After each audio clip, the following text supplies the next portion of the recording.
Welcome to the Global Gaming Business Podcast, the industry's first and longest running podcast, now in our 16th year. I'm Roger Gross, the publisher of GGB, and this week we sit down with Brandt Iden, the head of U.S. government affairs for the online sports betting supplier SportRadar, on how he helped to guide the legislation of sports betting in Michigan when he was a legislator there. This week's podcast is brought to you by IGaming. Later in the show, I'll have some special information about what's coming next for Konami's All Aboard and Dimension 49J. Welcome to the Global Gaming Business Podcast. Our guest today is Brandt Iden. Brandt is the Vice President of Government Relations for SportRadar now, but we're really going to talk about his experience as a legislator in the state of Michigan to get the sports betting and online gaming bill passed there. He was the principal sponsor there. And Brandt, thanks for joining us. Oh, this is fantastic. Great to be on with you today. Well, Michigan really seems to have launched sports betting and iGaming in a really efficient and effective manner. Since you were one of the prime sponsors of this, why don't you give us a little background of how it came to be? Obviously, it started after PASPA was repealed back in 2018, and also the real interesting part here is how come the first governor vetoed it? And then what changes had made. So why don't you just give us some background on how that happened? Yeah, so it was, I will tell you, I worked on this for about 5 years, and it may well go down in history as one of the hardest things I've had to work on. I will tell you, so to give you a background, it actually started before PASPA was even sort of in the conversation. We started out in the end of 16-17 with an iGaming bill. And this was really modeled after what New Jersey had done. And started to think about, Michigan's a gaming state. What's the next step? Obviously, I'm a player myself. I've always told people I love the industry. How can we be helpful? So we started out with an iGaming bill, and that bill had just one byline in it, and the line basically just said, and I'm paraphrasing, but it basically just said, should sports betting ever become legal, the Gaming Control Board can regulate it, and that was it. And so it's crazy. So that was it. That was all that was in the bill.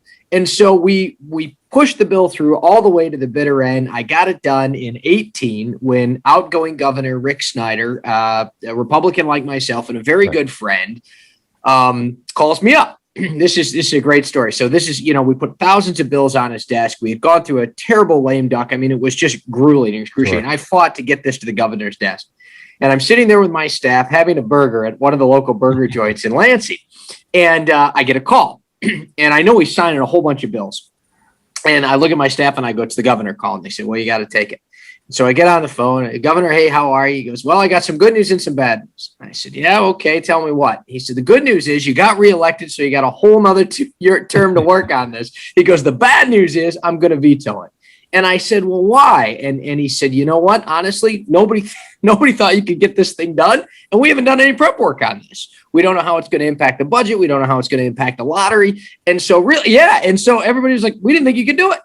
And so when we finally got it to his desk, so we had to start all over again in 19, obviously, and we'll get into that. We worked with the new governor on that and finally got it signed in December of 2019. But it was a long process, and the bill obviously morphed over time, and we then got sports betting involved. And so it was a fun process, but it was excruciating. Yeah, sure. Well, you have so many gaming constituencies up there. You have the racetracks, you have the tribal casinos, and the commercial casinos. You must have had to weigh, the pressure from that side of the equation as much as you have to weigh from the other side. Absolutely. And, when we finally were able to get this done, it was bringing everybody together. It was bringing the commercial casinos together with the tribals to come up with a very unique system that we have in Michigan. And then the governor was very adamant that no matter what happened, the new governor, Governor Whitmer, was very adamant that we could not impact the lottery in any way whatsoever. These dollars were dedicated to education, and there was just this tremendous fear throughout the entire course of the negotiation that any dollars that would go to iGaming or sports betting would take away from iLottery and brick and mortar lottery. And so that education process, took a whole nother year to get us to that point. Right. Yeah, absolutely. That sounds like it's very complicated. Now, getting the tribes involved, were you really the first state to do that? I know Connecticut and Florida have done it since then, but Michigan was the first state to actually get the tribes involved, correct?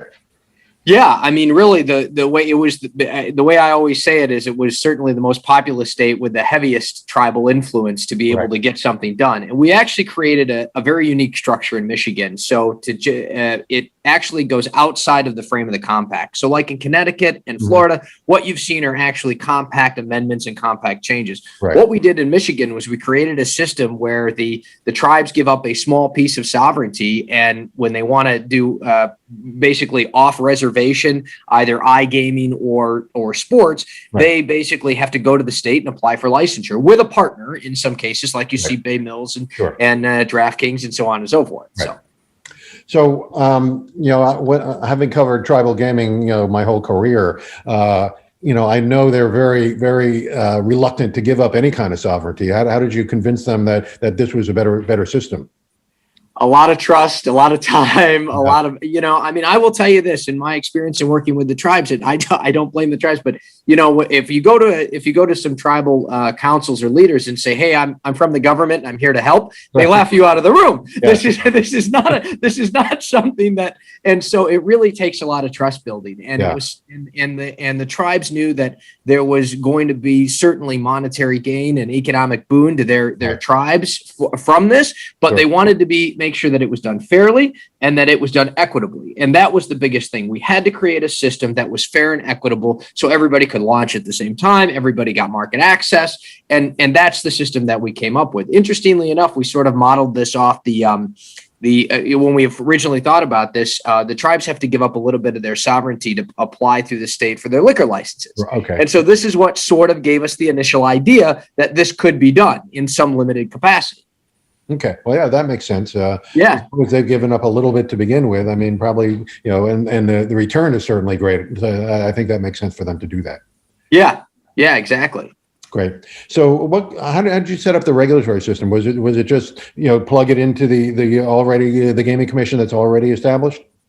So the Gaming Commission does oversee this. The Gaming Commission had never really dealt with any sort of tribal entities before. And so we had to create a whole new structure for internet gaming and sports. And so the Gaming Control Board did a fantastic job. It took them 12 months to get up and running. And I know that folks thought, when's it coming? But now, and then obviously a huge boom in January. And we've seen great revenue since to the state and a tremendous amount of excitement. Yeah, no question. I think the inclusion of iGaming in this, I'm surprised I forgot that you had initially done the iGaming bill, and sports betting was kind of tagged along on that. Yeah, that's right. So did you realize at the time that the revenue from iGaming is going to be much more in terms of the state than it is for sports betting? That was always sort of the intention. I mean, in working with these stakeholders, the mantra always was, Brandt, there's not really a lot of money in sports. Right. The money has got to come from internet gaming. Right. And we've really seen that. I mean, the dollars that have come into the city of Detroit, the state, now our schools, this has really been iGaming driven and not so much sports. Sports has been great. Michigan's a fantastic sports state, but it's really been the iGaming dollars that are going to be the most impactful. And it's disappointing that more states haven't really sort of followed that model and pushed iGaming at the same time where they're pushing sports. Right. Yeah.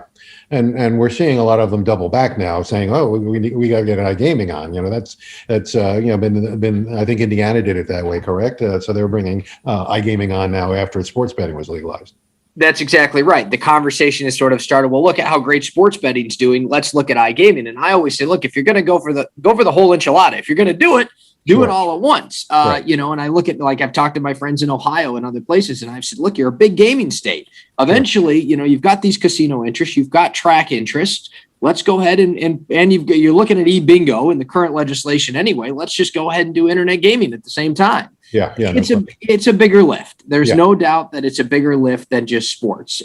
People view sports as more sort of a common. Well, I do squares with my friends. I bet on the NCAA. iGaming's a little bit more unique. Right. But that's where the money is. So. But that's where the money is for the state. Around, yeah, exactly. So, what kind of input did you look when you're designing that bill? You mentioned New Jersey. Did you go and meet with the regulators in New Jersey and ask how they did it? Yeah, so we had a lot of conversations with folks in New Jersey. I had met with, I had a great opportunity to sit with Governor Chris Christie while I was working on the bill, and I got his input.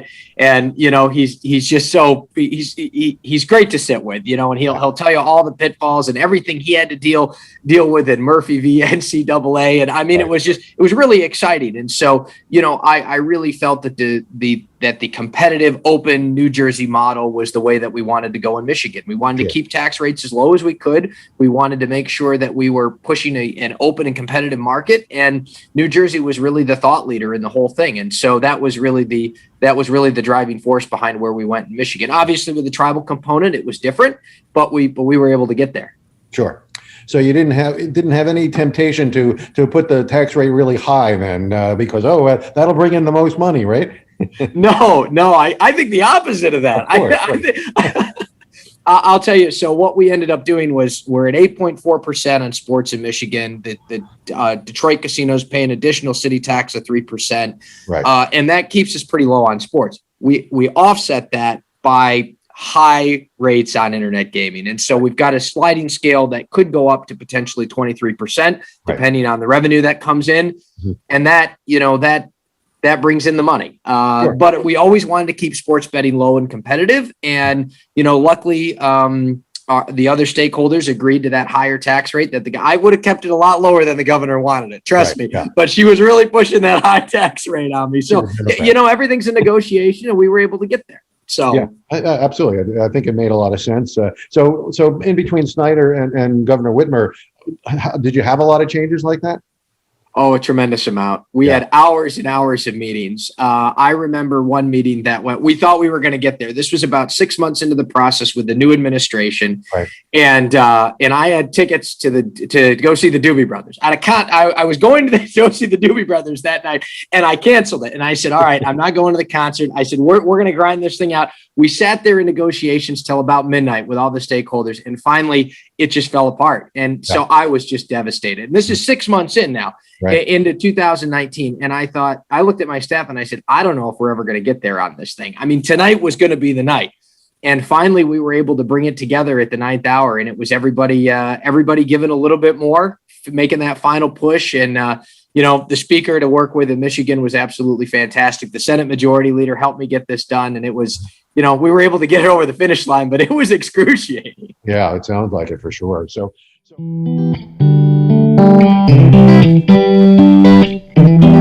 All this month, we've been talking about the success of Konami's premium Dimension 49J cabinet and the All Aboard game. I've gotten word from Konami that this summer, All Aboard is adding 2 new games to the series, and the same for Ocean Spin. So a great content pipeline for players and properties.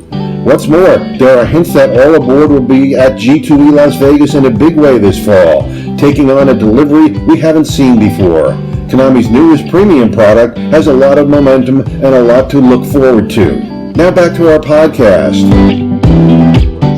So give us some of the details in terms of the skins that each property, each licensee is allowed to put out there. Yeah, so the way we set it up with, branding was a big issue, especially for the tribal casinos that had spent so much money on their advertising. You take a place like Firekeepers, I use that as a big one in Michigan. They've spent a tremendous amount of money on building that brand. And so what we did is we set up sort of 3 different lines where you could do an internet gaming, you could do a sports betting, and then a poker if you wanted to do it, or you could brand them all together.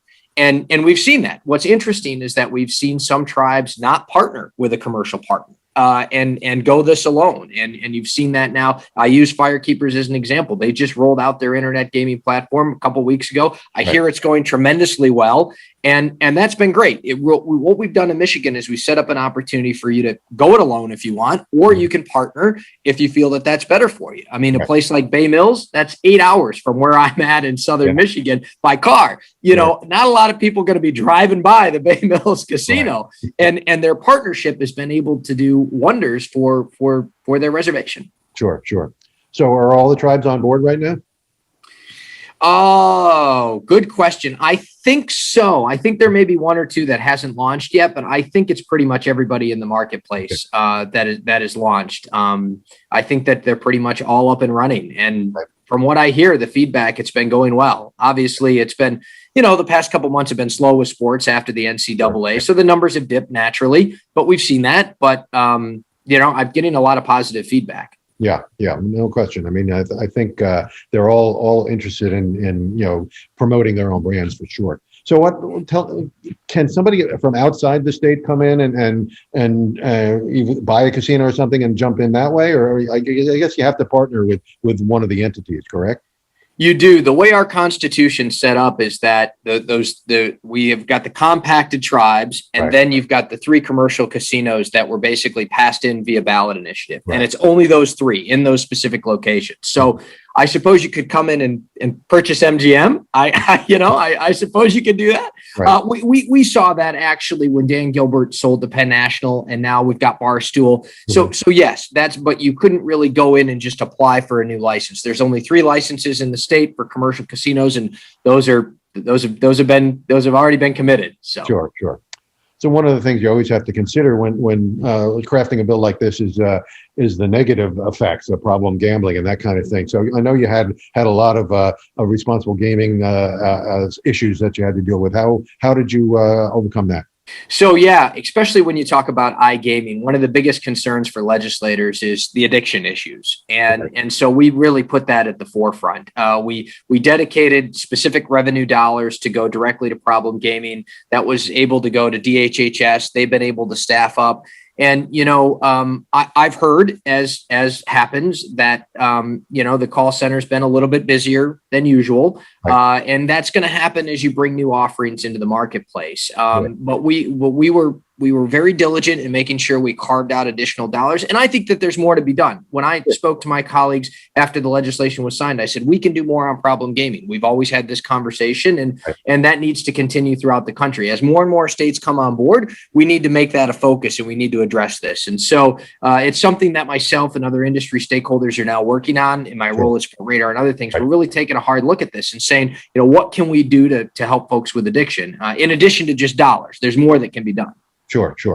Absolutely. I mean, we're talking about, when somebody puts himself on the self-occlusion list, they can go to another state and gamble there. But if that is, across, all the jurisdictions, you can effectively, protect somebody who's got an issue with problem gambling.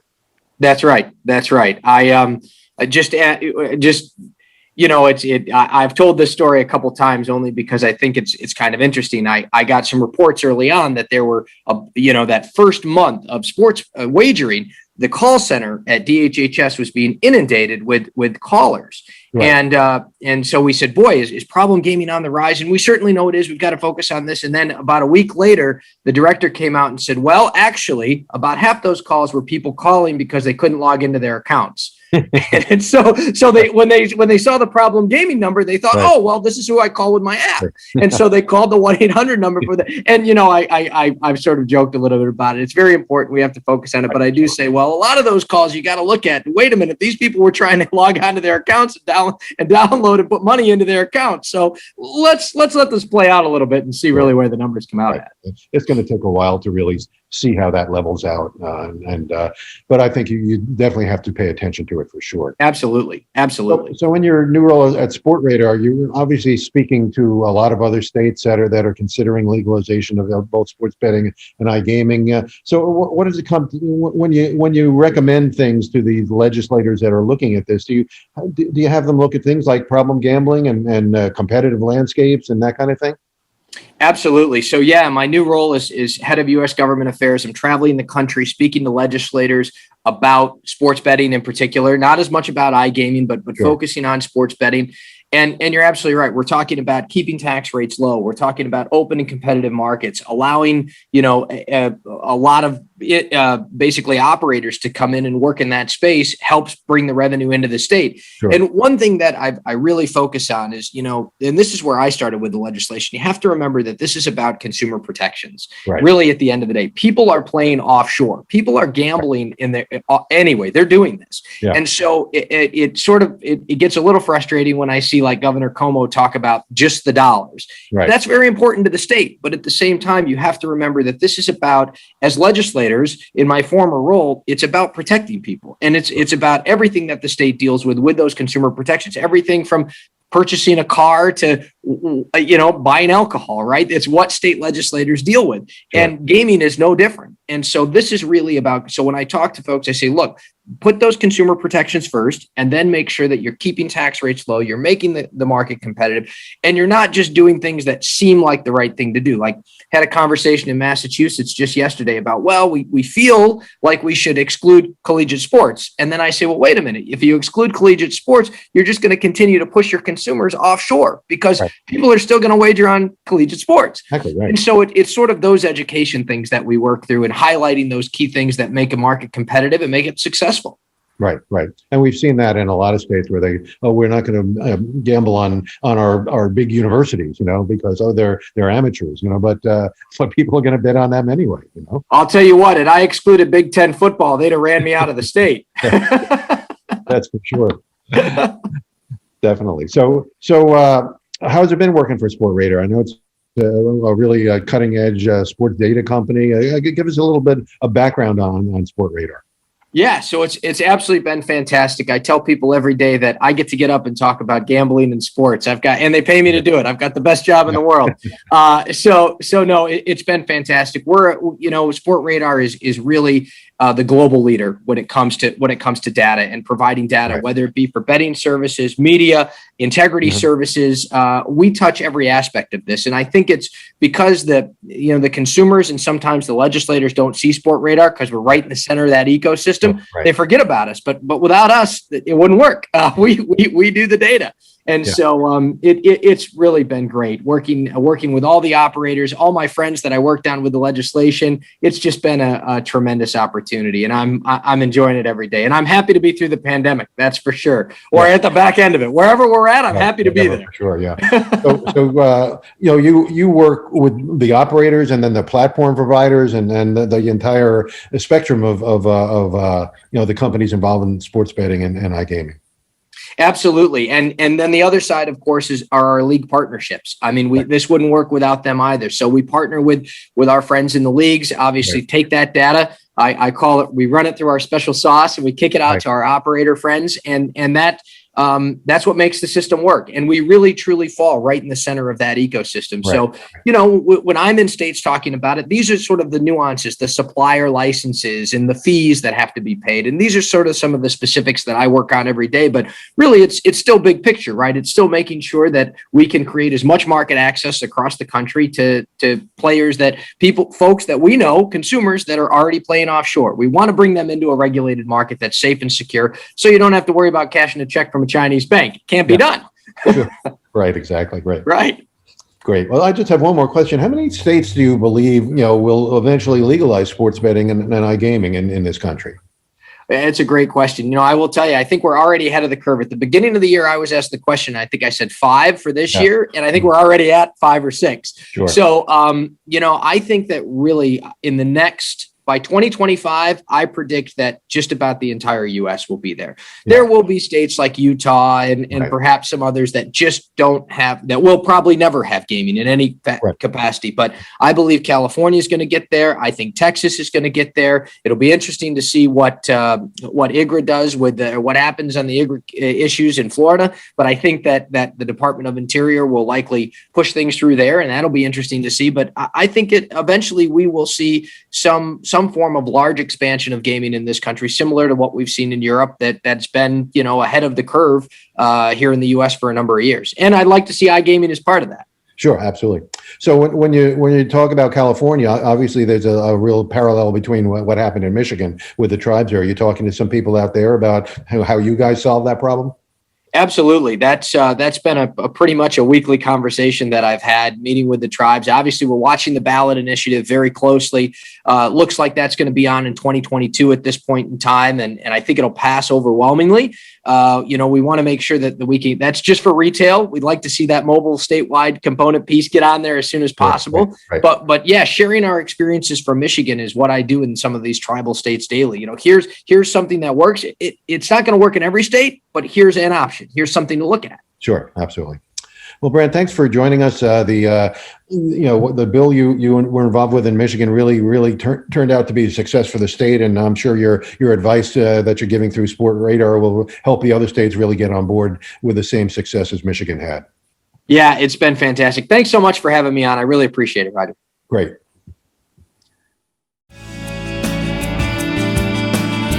Hope you enjoyed this week's podcast, with special thanks to Konami Gaming. Reach out to your Konami rep if you're headed to the Vegas area for next month's NIGA to schedule a private site showing with Konami.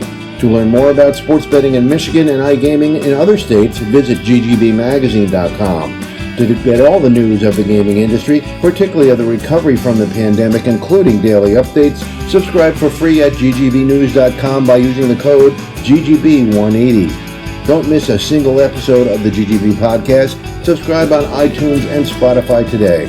So we'll see you next time on the GGB Podcast.